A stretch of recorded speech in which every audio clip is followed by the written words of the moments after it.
Howdy peeps, it's your friendly opining porcupine, Mike Porcupine, and we really need to talk about this article in the Washington Post about the Green New Deal and how it was created, how they wanted to roll it out. If you're not familiar, the Green New Deal was a proposal by Alexandria Ocasio-Cortez.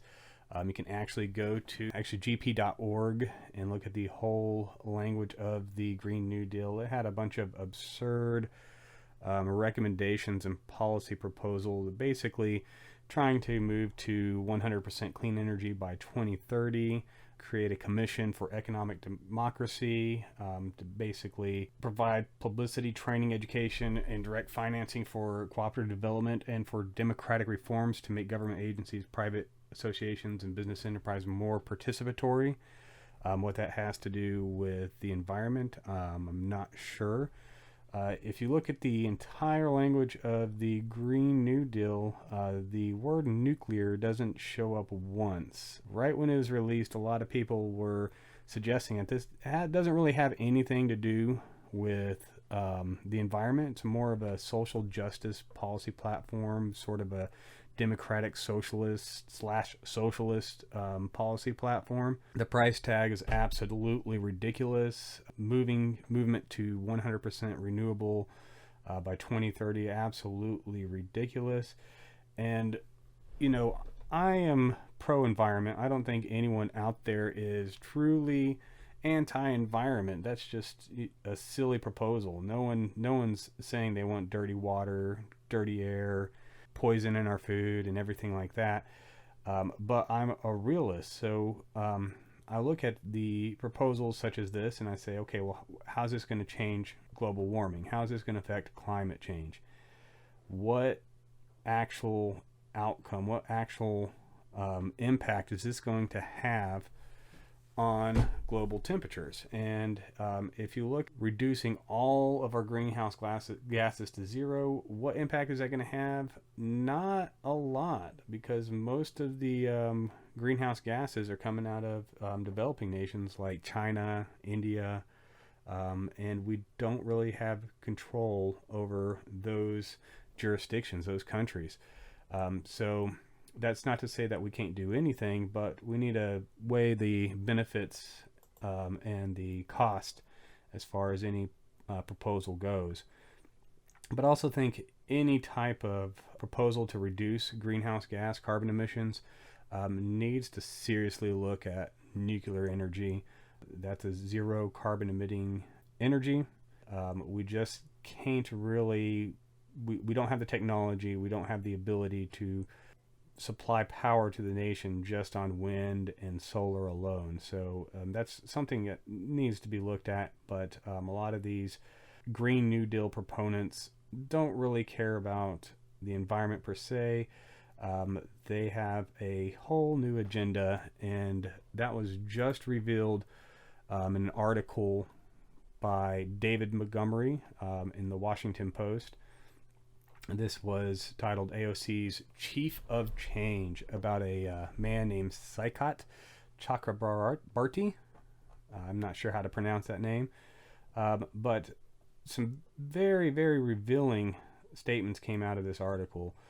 So Chakrabarti had an unexpected disclosure. The interesting thing about the Green New Deal, he said, is it wasn't originally a climate thing at all. Ricketts greeted this startling notion with an attentive poker face. Do you guys think of it as a climate thing? Chakrabarti continued, because we really think of it as a how do you change the entire comedy thing. Well, there you have it. Is it really a climate change thing? No, it's how do you change the entire economy. He goes on, yeah, said Ricketts. Then he said, no. Then he said, I think it's dual. It is both rising to the challenge that is existing around climate, and it is building an economy that contains more prosperity, more sustainability in that prosperity, and more broadly shared prosperity. More broadly shared prosperity and equitability and justice throughout. I really don't understand what economic justice means.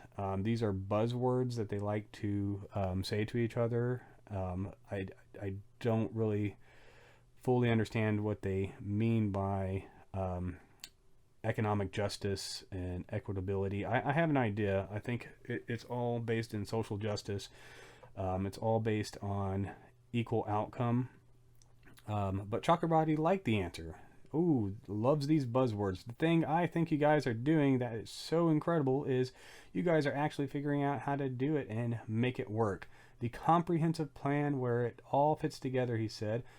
I'd love to get into a situation where everyone's trying to just outdo each other. But Chakrabarti couldn't help adding, I'll be honest, my view is I still think you guys aren't going big enough. So there you have it. The Green New Deal isn't going far enough. It's not big enough. I can't remember exactly how big the price tag is, but we're talking about trillions of dollars, untold regulations, totally reworking the entire economy, getting rid of planes, forcing people to use alternative resources. And there's always a cost to this, not just in as far as the price tag of how much the government's going to spend, but it's also the opportunity cost of missing out on other potential energy sources, other businesses. It's a heavy-handed way of trying to force the economy to go in a direction that it's not naturally inclined to go. Do I think anything like the Green New Deal will pass? No, I don't think so. Anything similar to the Green New Deal that's as big as they want it, I don't see that getting anywhere in Congress. Not even with Nancy Pelosi, Chuck Schumer, total Democratic controlled Congress, and a let's say Kamala Harris or Bernie Sanders presidency. Even in that situation, I don't see it happening. But put their cards out there. They displayed their cards. It's basically exactly what everyone said, that it's not about the environment, it's about rewriting the whole economy. Let me know what you guys think, and see ya.